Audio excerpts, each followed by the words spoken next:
Les stars des télécrochets, ce sont eux, les profs et les jurés de ces émissions propulsés au rang de people à la une des magazines. La danse, le théâtre, le chant, pendant plusieurs mois, Bruno Vandelli, Oscar Sisto et Armand Altaï ont enseigné leur discipline aux élèves.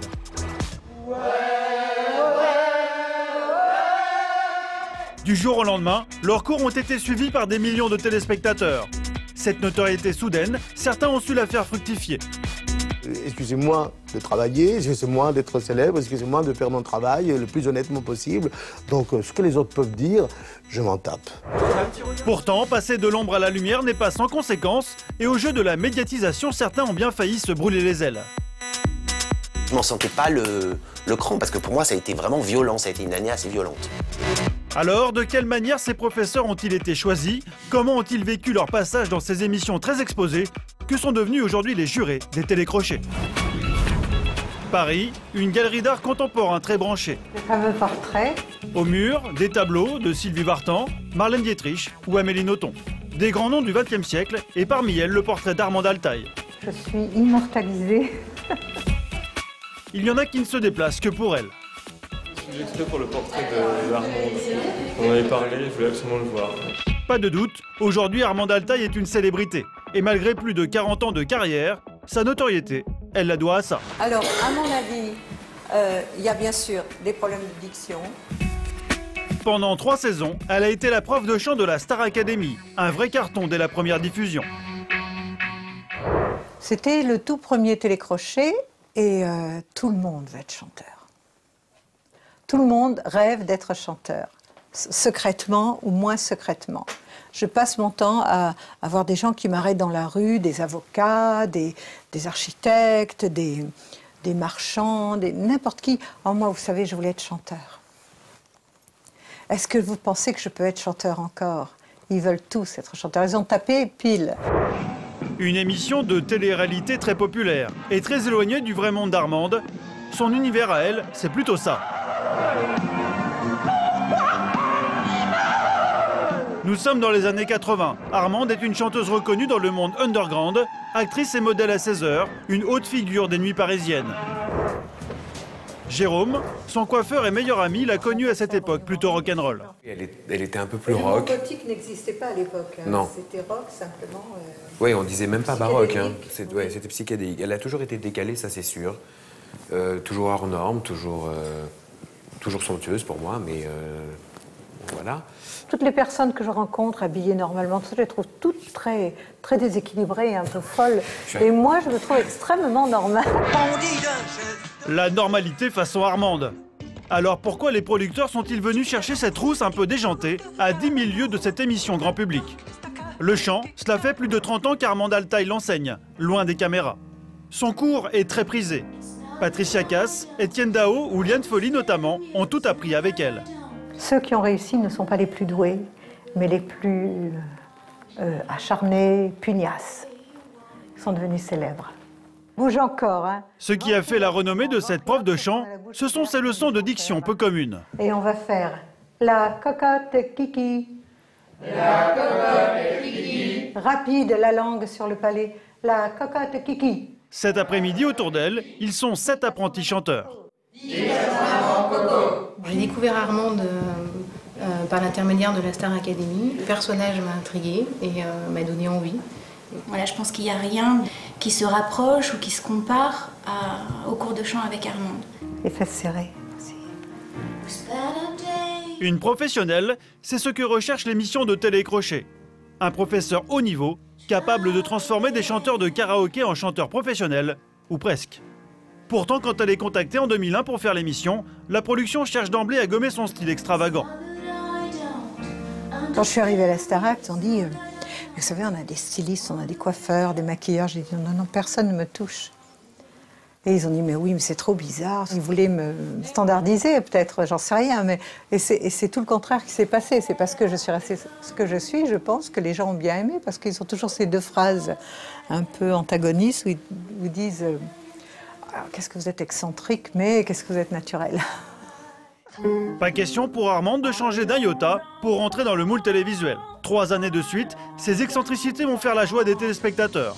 Son talent aussi, car Armande a fait de vrais miracles à la télé. Retour le 20 décembre 2000, Jennifer remporte la finale de la première saison du programme. Pourtant, au début, ce n'était pas forcément gagné.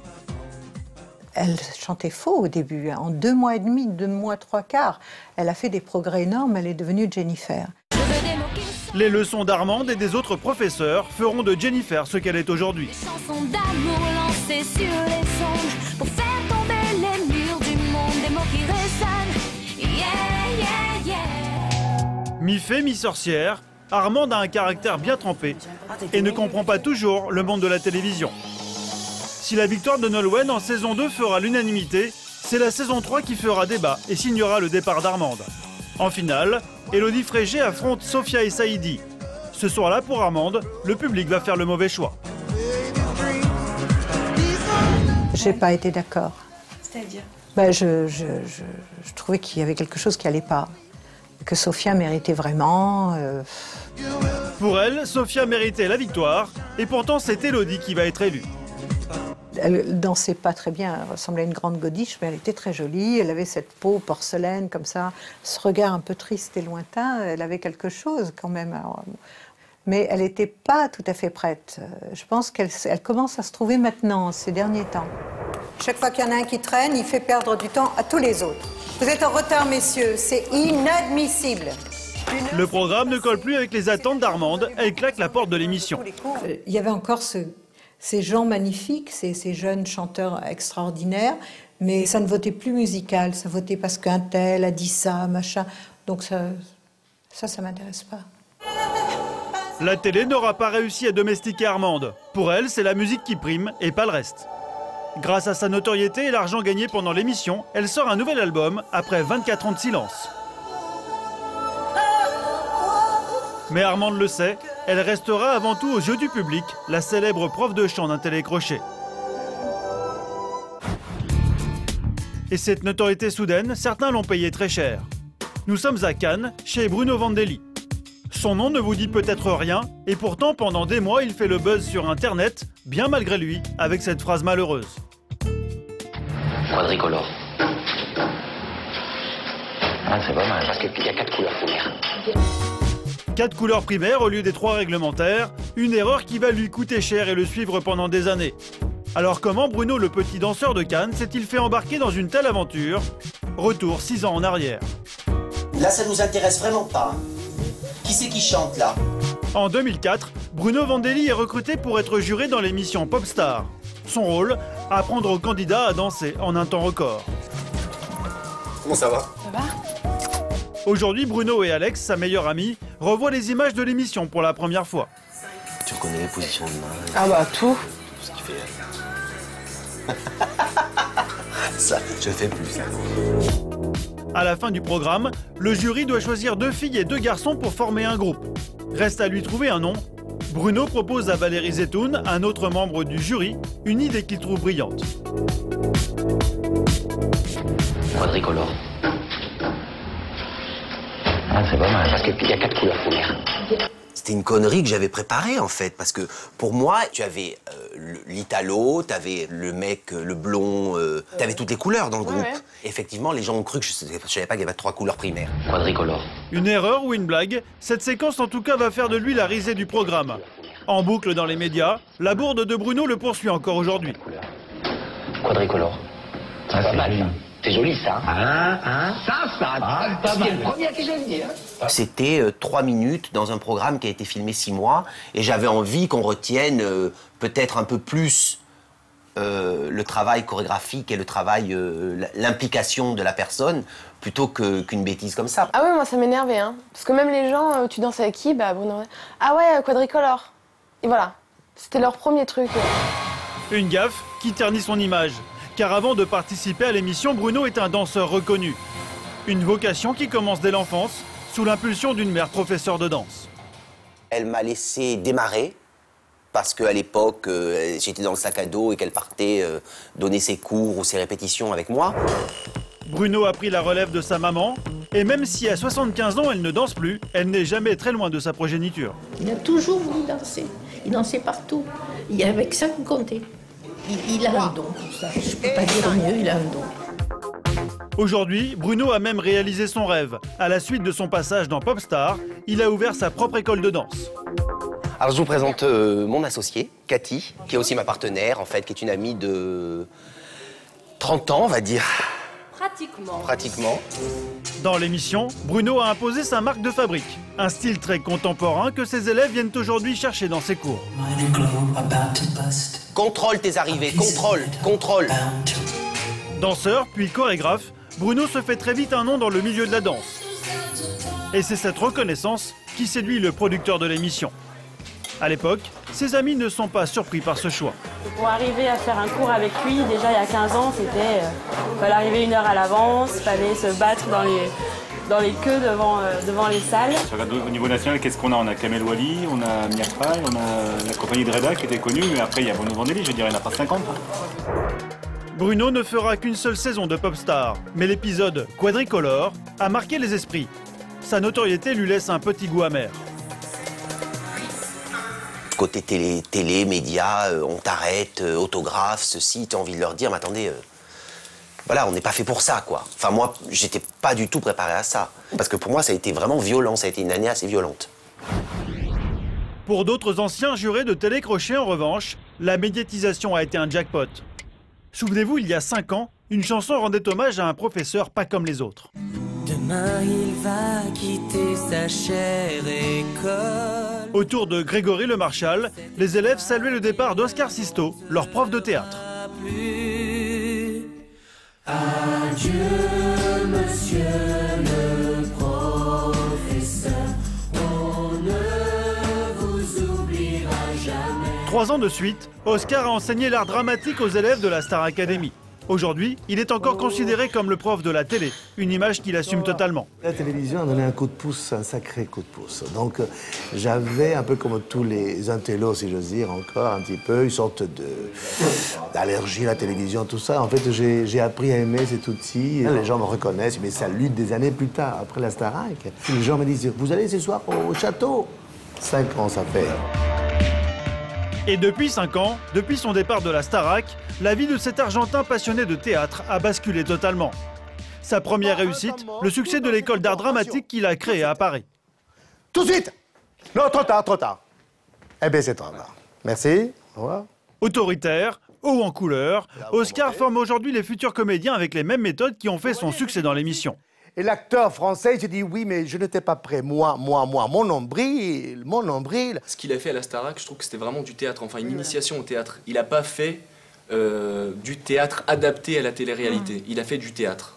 Et je pense que ça lui a apporté de l'argent, de la popularité, mais ça n'a rien changé à sa vision du théâtre, du cinéma. C'est un petit plus. Ça fait partie de sa vie, quoi. Et Oscar n'est pas langue de bois. L'intérêt de participer à une émission aussi exposée pour lui est très simple. Tout ce qui peut apporter quelque chose déjà pour payer mon loyer, pour produire mes spectacles, je le prends.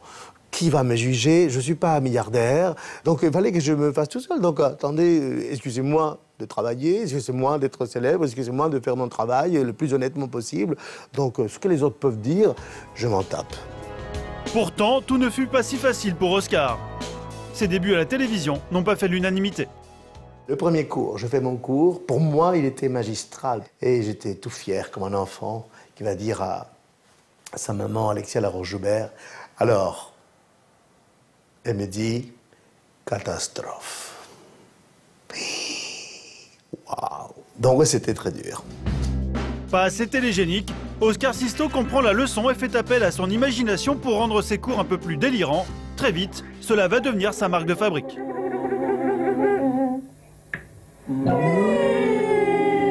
J'ai trouvé les exercices les plus imaginatifs, les plus riches. Ils réagissaient de façon extraordinaire. Tôt ou tard, ils se lâchent. Moi aussi, un jour, je vais y arriver. Moi aussi, j'y arriverai, comme vous. C'est le cas ce jour-là pour Nolwenn. Quelques semaines plus tard, elle remportera l'édition 2002. Le début d'une carrière à succès, Oscar y est peut-être pour quelque chose. Je veux pas arrêter. Je continuerai. Je continuerai jusqu'à que j'arrive. Moi, j'ai vu Nolwenn sur scène et je trouve qu'elle s'est améliorée, qu'elle a une autre tenue, qu'elle dégage autre chose. Il était jeune, hein, donc ça, c'était normal qu'on soit un peu sévère. Depuis la fin de l'émission, Oscar est retourné sur les planches. Grâce à la télévision, il est devenu une tête d'affiche. Dans quelques semaines, il sera seul sur la scène de son propre théâtre. Aujourd'hui, première répétition avec son metteur en scène. Ce soir presque avec Père de la force et la fragilité, et hop, tu te mets à pleurer, l'émotion l'envahit. En un mot, je reviens comme le saumon vers les eaux éternelles. Grâce à la Starac, Oscar est passé du statut de prof anonyme à celui de star populaire. C'est vrai que les gens passent devant mon école, ils voient Oscar Sisto. Ah, parfois c'est Oscar, parfois c'est Monsieur Sisto, parfois c'est le chauve de la Starac, parfois c'est n'importe quoi, c'est à tous les niveaux. Mais c'est déjà pas mal. Adieu Monsieur le professeur, ça l'a un peu poursuivi, ce clip-là et la chanson, parce que chaque fois qu'il passe dans la Monsieur le professeur, voilà, il a été identifié comme le professeur quand même. Ah, je comprends que parfois les vrais stars deviennent tarés, parce que c'est fatigant à un moment donné. Mais tant d'amour, pourquoi pas, hein. Oscar a reçu de l'amour, mais aussi de l'argent, qui lui a servi à faire aboutir ses projets. Il est l'un des grands vainqueurs des émissions de télécrochet. Pour tous en tout cas, une reconnaissance qui a donné un coup d'accélérateur à leur carrière. Les jurés, la télé en a fait des stars, parfois plus que les gagnants eux-mêmes.